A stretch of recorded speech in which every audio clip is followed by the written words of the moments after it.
खतरे के निशान से ऊपर गंगा यमुना ने लिया विकराल रूप, घरों में पहुंचा पानी, सड़कों पर चल रही नाव। आप देख रहे हैं यूनिवर्सल न्यूज टुडे। दर्शकों, प्रयागराज में गंगा और यमुना अब विकराल रूप धारण कर चुकी हैं।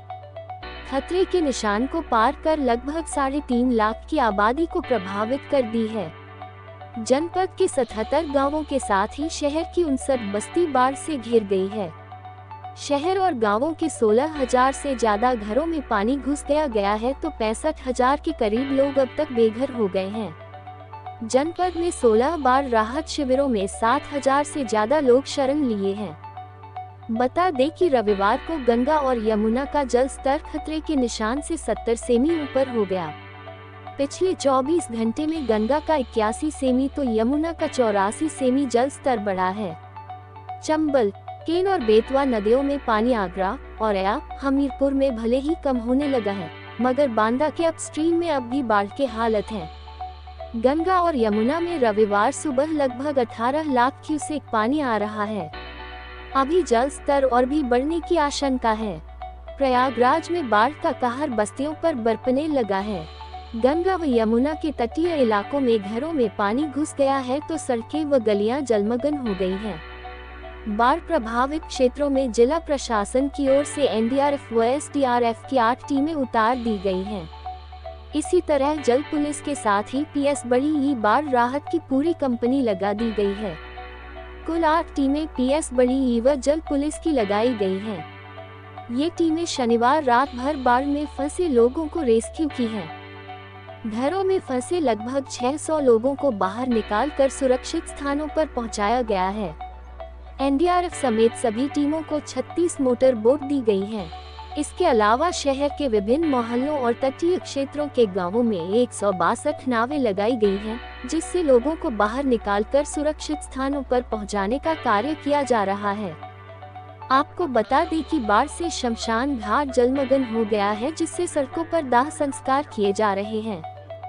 यमुना किनारे के 112 गांव में बाढ़ से फसलें भी डूब गई हैं। विशेष तौर पर धान की रोपी गई फसल को भारी नुकसान हुआ है। गंगा और यमुना के किनारे के 112 गांवों में धान की फसल डूब गई है।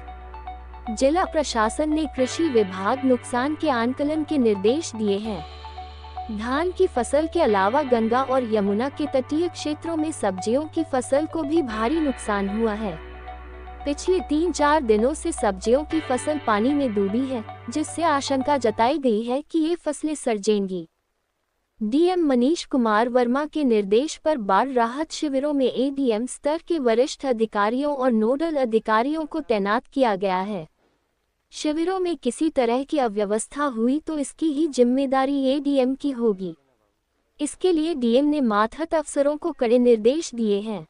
जिलाधिकारी ने बताया कि एडीएम सिटी को इनबेसेंट, एडीएम नजूल को कॉम्पोजिट स्कूल, एडीएम आपूर्ति को मैरिज हॉल, सीआरओ को ऋषिकुल, बंदोबस्त अधिकारी को महबूब अली, एडीएम वित्त को Saint Joseph, ADM Namami Gange को रीगल गेस्ट हाउस, एडीएम प्रशासन को वाईएमसीए की जिम्मेदारी दिया गया है। इसके अलावा सिटी मजिस्ट्रेट को विवेकानंद कॉलेज, आबकारी अधिकारी को यूनिटी स्कूल की जिम्मेदारी दी गई है। कृषि अधिकारी को इनबेसेंट, कार्यक्रम अधिकारी को कैंट मैरिज हॉल, युवा कल्याण अधिकारी को ऋषिकुल, मलेरिया अधिकारी को महबूब अली, उपश्रमायुक्त को रीगल, जिला खादी अधिकारी को Saint Joseph girls high school, जिला कृषि रक्षा अधिकारी को वाईएमसीए का नोडल अधिकारी बनाया गया है। बाढ़ से शहर के 12 ट्रांसफार्मर से आपूर्ति बंद है। ऊंचाई